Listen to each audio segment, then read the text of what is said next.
Sahabat solusi, dalam kehidupan pernikahan, ketika kebahagiaan itu melimpah, tentu sangat mudah untuk saling mencintai. Tetapi bagaimana jika ujian datang? Pasangan yang tiba-tiba sakit, atau keuangan yang tiba-tiba berubah drastis. Di momen-momen itu, kasih sejati diuji bukan berdasarkan perasaan, tetapi berdasarkan komitmen yang diwujudkan dalam tindakan nyata. Setelah ini kita akan menyaksikan sebuah kisah tentang seorang suami yang luar biasa. Ia dengan setia merawat istrinya meskipun istrinya sedang mengalami stroke. Di saat mungkin orang-orang lain memilih untuk menyerah, dia membuktikan bahwa janji pernikahan bukan sekedar kata-kata, tetapi komitmen seumur hidup. Mari kita saksikan kisahnya.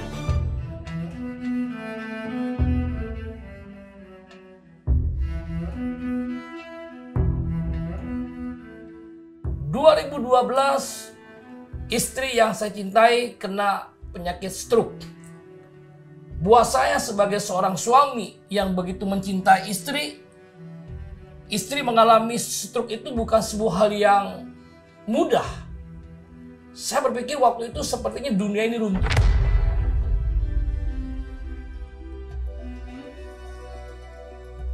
Ya, aku bangun tidur, merasa kaku. Merasakan ada yang di dalamnya, dalam ada saya, yang masuk. Ya, betul. Nah, udah gitu, dari situ saya lemes gitu, merasa lemes.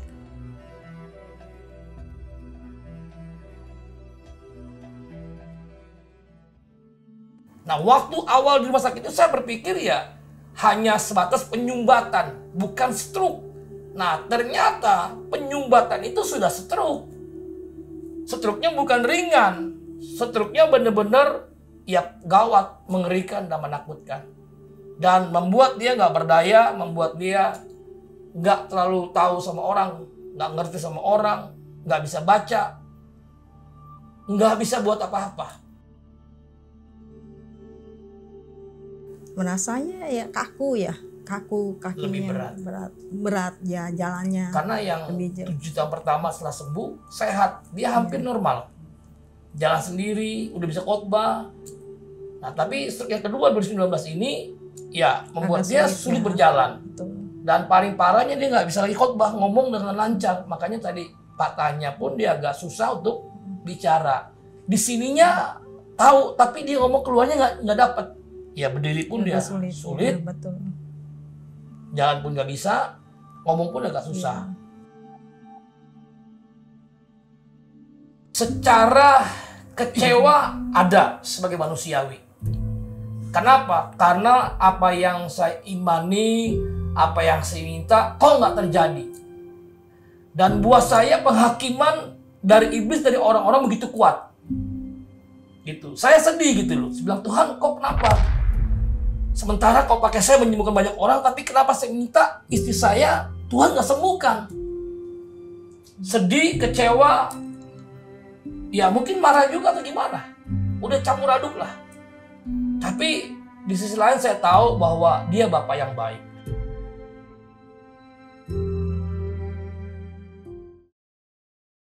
Nah, jadi waktu istri stroke pertama 2012, karena dia nggak berdaya apa-apa, dia mulai sadar, dia mulai menangis, dan dia mulai berkata, minta maaf sama saya, bahwa dia sudah nggak bisa lagi menolong saya, melayani saya.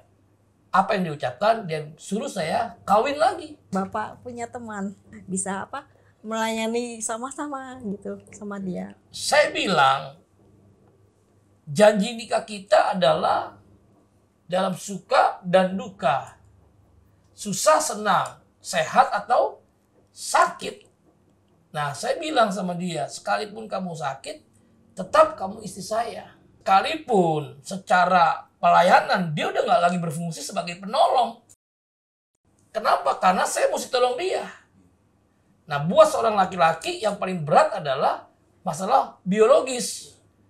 Nah, apa yang terjadi? Ya, saya jujur. Ketika istri sakit, saya benar-benar berpuasa. Ada yang bertanya, kok bisa? Bisa. Hanya masalahnya kita mau atau tidak. Kita mau, Tuhan pasti memberikan kita kekuatan, mampu. Untuk kita tidak onani, masturbasi, atau nonton film-film porno. Nah, kebanyakan kita pria ini jujur aja. Maupun di hamba Tuhan, mau di pendeta, siapapun. Itu kan nggak jaminan. Itu kan hanya sebagai jabatan. Manusia tetap manusia. Nah, saya fokus kepada Tuhan. Caranya gimana Tuhan tolong saya? Ya paling saya mimpi basah. Itu cara Tuhan bekerja menolong saya. Jadi sekalipun dia berkali-kali minta tolong menyuruh saya untuk menikah, saya berkata tidak. Karena apa? Saya bilang pada istri saya, kamu adalah hadiah terindah yang Tuhan beri dalam hidup saya dan saya mencintai.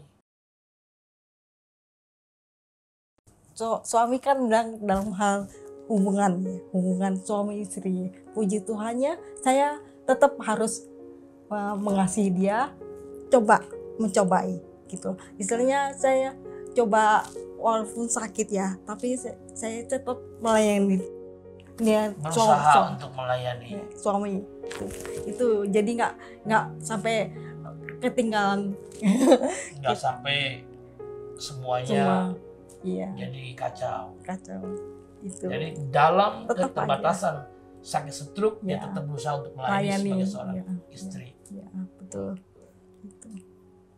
Itu yang saya rasakan.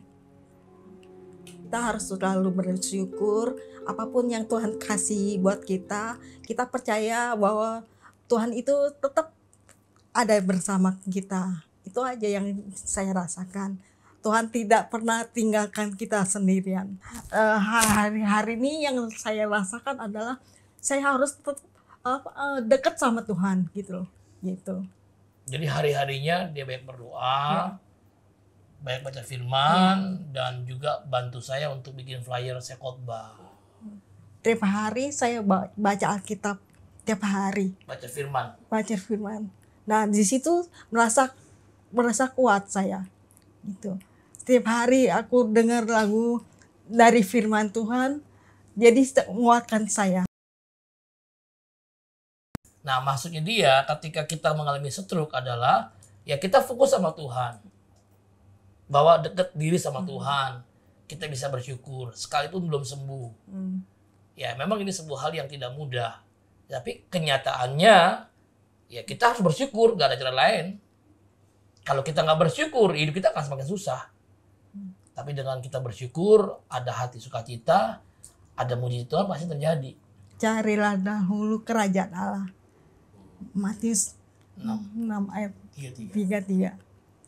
Itu ayatnya yang menguatkan saya.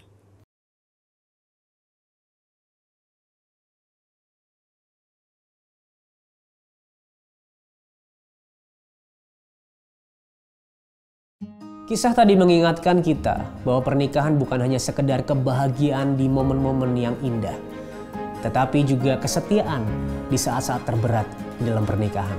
Bahkan di dalam ujian, kasih yang sejati akan semakin dimurnikan.